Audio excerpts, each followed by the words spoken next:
Today's first reading is taken from the book of Ruth, chapter 1, verses 1 through 22, and can be found in the Maroon Pew Bible on page 238.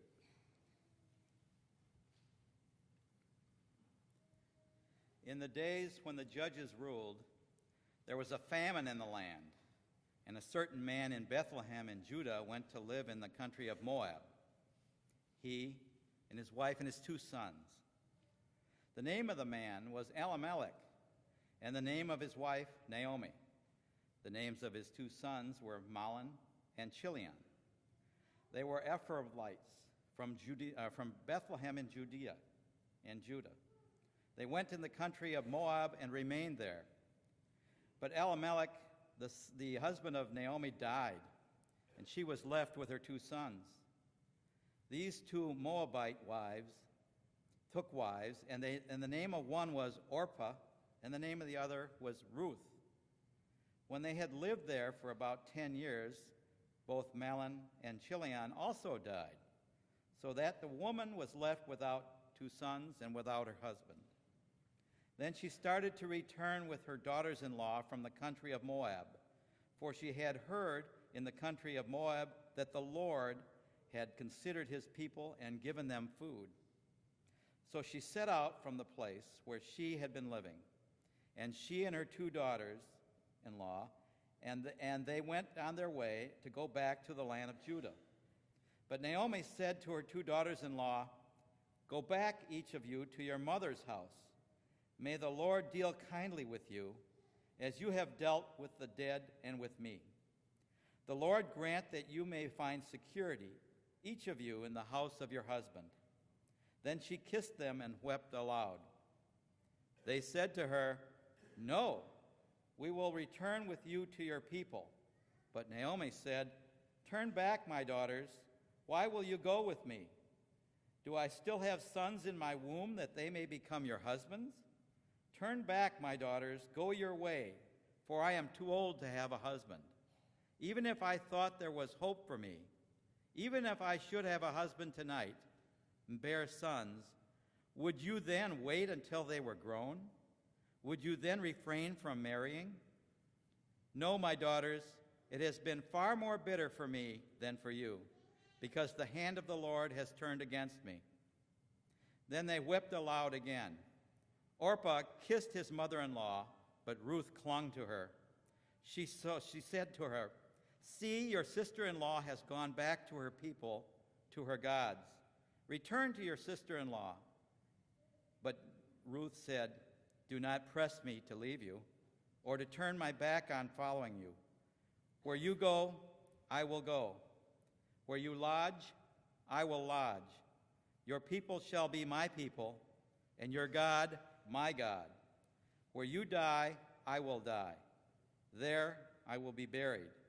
May the Lord do thus and so to me, and more as well, even if death parts me from you." When Naomi saw that she was determined to go with her, she said no more to her. So the 2 of them went on until they came to Bethlehem. When they came to Bethlehem, the whole town was stirred because of them. And the women said, "Is this Naomi?" She said to them, "Call me no longer Naomi. Call me Mara, for the Almighty has dealt bitterly with me. I went away full, but the Lord has brought me back empty. Why call me Naomi when the Lord has dealt harshly with me, and the Almighty has brought calamity upon me?" So Naomi returned together with Ruth, the Moabite, her daughter-in-law, who came back with her from the country of Moab. They came to Bethlehem at the beginning of the barley harvest. The word of the Lord. Thanks be to God. Please rise now for our gospel reading.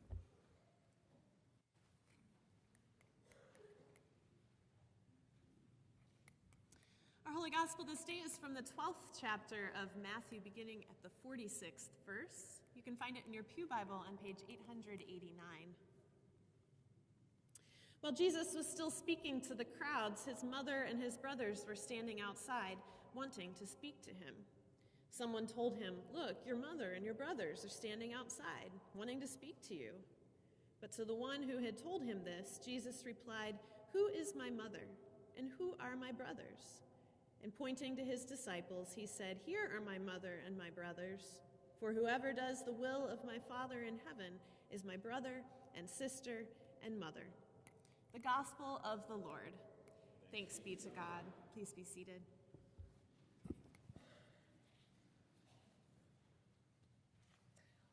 Once upon a time, there was an old woman who used to meditate in the morning on the bank of the Ganges River. One day, finishing her meditation, she saw a scorpion floating helplessly in the strong current. As the scorpion was pulled closer, it got caught in some roots that branched out into the river. The scorpion struggled to free itself, but only got more entangled. The old woman immediately reached out to the drowning scorpion, which, as soon as she touched it, stung her. She withdrew her hand, regained her balance, and once again tried to save the scorpion. But every time she tried, the scorpion's tail stung her so badly that her hand became bloody and her face distorted with pain. A passerby who saw the old woman struggling with the scorpion shouted, "What is wrong with you, you old fool? Do you want to kill yourself to save that ugly thing?" Looking into the stranger's eyes, the woman answered, "Because it is the nature of the scorpion to sting, why should I deny my own nature to save it?"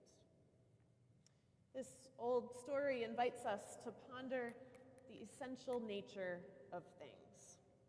It is the essential nature of a scorpion to sting, and the essential nature of that woman to save. What I'd like to explore today is, what is God's essential nature? And how does the essential nature of God impact the way we live our lives? So it's a nice, light, and easy topic for a late August morning, right? Well, thankfully, the book of Ruth provides us with a lot of good insight on the nature of God and God's people. So just to recap, we're in the second week of a 3-week series exploring the book of Ruth. Last week we met Ruth and saw how her story serves as a bridge between the tumultuous time of the judges and the rule of the great King David. We considered how God can sometimes be at work behind the scenes in our lives, and how God moved Ruth's mother-in-law Naomi from emptiness to fullness in the course of the story. But if you missed last week, no worries. Today we're starting again right at the beginning in chapter 1. So the story tells us that Naomi and her 2 daughters-in-law, Ruth and Orpah, find themselves widowed in the land of Moab. Now Naomi, hearing that the famine in her hometown of Bethlehem was over, decides to return home, which by this point she's been away from for at least 10 years. Her daughters-in-law decide to go with her. Well, they haven't gone too far down the road when Naomi begins to question this plan. She turns to them and says something like, "It really makes more sense for you to just go back to your own mother's houses, rather than tagging along with me to a foreign country where you'll be an outsider with very little chance for remarriage." She's being practical. She's looking out for them. And just to show that there are no hard feelings, she blesses them, saying, "May the Lord deal kindly with you, as you have dealt with the dead and with me." Now, if we were reading this book in its original Hebrew, which would probably be a lot of fun, but probably take a little longer for us this morning, there's a word that would jump out at us at this point. It's the word that's translated here as "deal kindly." In Hebrew, the word is hesed. Now, we don't have any good English equivalents for hesed. It's often translated as something like loving kindness. But hesed is a really important concept in the Bible. It refers to acts of benevolence that are done out of kindness, not out of any obligation. And it typically describes actions that go above and beyond what would be expected in any given situation. So when we hear Naomi saying, "May the Lord deal kindly with you," what the text literally says is, "May the Lord do hesed with you." May God act benevolently benevolently toward you. May God be kind and generous toward you, just as you have been kind and generous to my now deceased sons and to me. Now, the specific kind acts that they have shown are not named, but it's significant that the Moabite women, not the Israelite women, but the Moabite women are the first to show kindness, to do hesed in this story. And as the story unfolds, this circle of kindness continues to expand. But back to Naomi, Ruth, and Orpah, who are literally at a crossroads in their lives. Naomi continues to insist to them that they need to turn back. Amidst a lot of tears, finally Orpah agrees, and she does go home.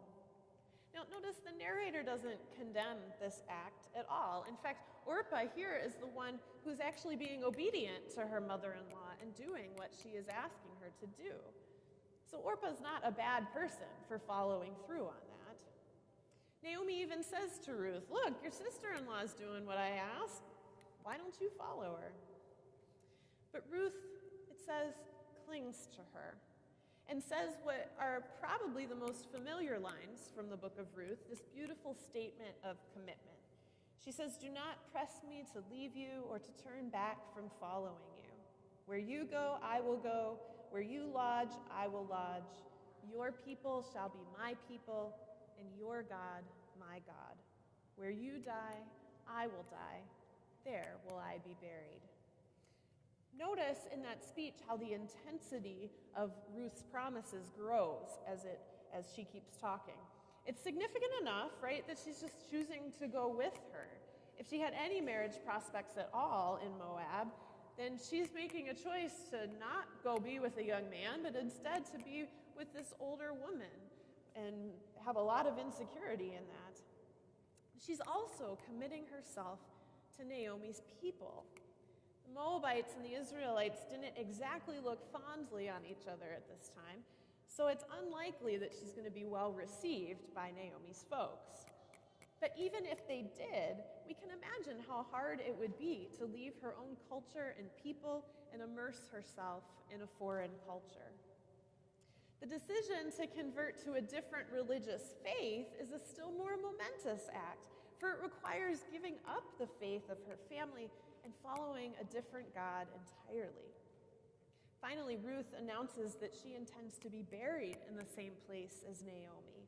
And in that culture, burial in one's ancestral homeland was considered extremely important.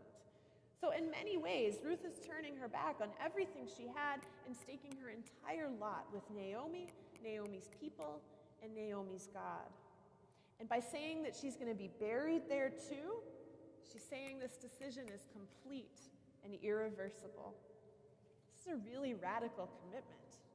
Some folks like to hold Ruth up alongside Abraham, who also left his homeland in full commitment to God. But Ruth's action is somewhat more incredible because she acts without a specific revelation from God, without any sort of divine word of calling or blessing like what Abraham received. So Ruth's loyalty is pretty incredible. And it's this dramatic action of hesed that sets the rest of the story in motion. This kindness and generosity beyond the call of duty has a domino effect, moving the story from death and despair to new life and hope. Now, a note before we continue. We must be cautious about generalizing Ruth's words to her mother-in-law as a model for all women. Believe me, I love my mother-in-law dearly, I really do. But that doesn't necessarily mean that I'm being called to sacrifice everything for her. Now, in our culture, that's not as much an issue, but in some cultures, this passage actually is used as a way to try to coerce young women to give full obedience to their mother-in-law. That's not what this is about. And likewise, we can and should see in Ruth a model for loyal relationships between all people, not just family members. But we have to remember that this is a loyalty that is freely offered to another, not demanded or coerced. So it's Ruth's embodiment of hesed here that gets this chain of hesed going. Part of what the book of Ruth shows us is that when hesed is cultivated, when loving kindness is practiced, it can be contagious and transformative. So as we look at this expanding circle of hesed in chapter 2, we see that once Naomi and Ruth land back in Bethlehem, first thing they have to do is figure out a way to eat. Now it's harvest time, and there was a practice in that culture that as the field workers were harvesting, they would leave a little bit behind so that the poor could go into the fields and collect the leftovers. This was a practice of charity called gleaning. Side note, the Southeast Michigan Food Bank is called Gleaners. You may have heard of that. That's where this name comes from the practice of gleaning, the charity in making sure that the community was providing enough food for the poor. So Ruth goes gleaning, and as luck would have it, or as divine providence would have it, she ends up in a field owned by a man named Boaz. Now, Boaz was a wealthy guy who also happened to be related to Naomi's deceased husband. So he sees Ruth out in the field and says something to his workers like, "Who's that chick?" And they explain that it's the Moabite woman who came back with Naomi, and he then goes over to talk with her. Now, it turns out Boaz has already heard about Ruth and her dramatic acts of hesed, her extreme generosity and loyalty to Naomi. And so, inspired by what he heard, Boaz ends up likewise stretching himself beyond the call of duty. He feeds her a good lunch, and he instructs his workers to leave extra grain for her and to leave her alone and not give her trouble in the fields. When Ruth gets home with this big pile of grain and tells Naomi she got it from Boaz's field, Naomi exclaims, "Blessed is he by the Lord, whose kindness has not forsaken the living or the dead." And what's the Hebrew word that Naomi uses there for kindness? Hesed. We'll hear more about the rest of the story next week, but a brief summary shows that Naomi embodies hesed as well as she coaches Ruth on what to do next, which involves a surprise visit to Boaz on the threshing floor. As a result, Boaz extends the circle of hesed to the public arena as he steps forth as the kinsman redeemer to Ruth and Naomi, again going above and beyond the call of duty as he marries Ruth. That wouldn't have been expected of him, but he does that, showing his full commitment to her. The circle of hesed reaches its fullness when the entire community blesses their union. So the book of Ruth illustrates pretty clearly for us that hesed has a cumulative force. One good deed provokes another, and each adds goodness to the world. Ruth, Naomi, and Boaz can all be lifted up as models for us for faithful, loyal, loving kindness that we too can embody in our everyday lives, one loving deed at a time. Hesed does not have any prerequisites, nor need it come with any strings attached. A Jewish commentator named Rachel Adler observed that there are two gifts that even the destitute can bestow: blessings and hesed. No matter what we have or don't have, we can always find ways to enact hesed, to go beyond the normal expectations in a relationship and show that deep, loving kindness to one another. Now, although in Ruth, hesed is explicitly ascribed to human beings, the text suggests, through the commentary of the characters themselves, that those who act with hesed mirror the ways of God, serving as agents of God's hesed through their deeds of kindness. And so that brings me back to my original question. What is the essential nature of God? Hopefully it does not come as a surprise to you at this point that hesed is a major part of the essential nature of God. God's loving kindness, God's unwavering commitment to us goes way above and beyond what might be expected in this relationship, and it's a central part of who God is. If you have a Bible nearby, you can grab it and flip open real quick to Psalm 136.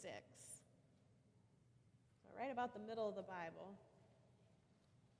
Psalm 136.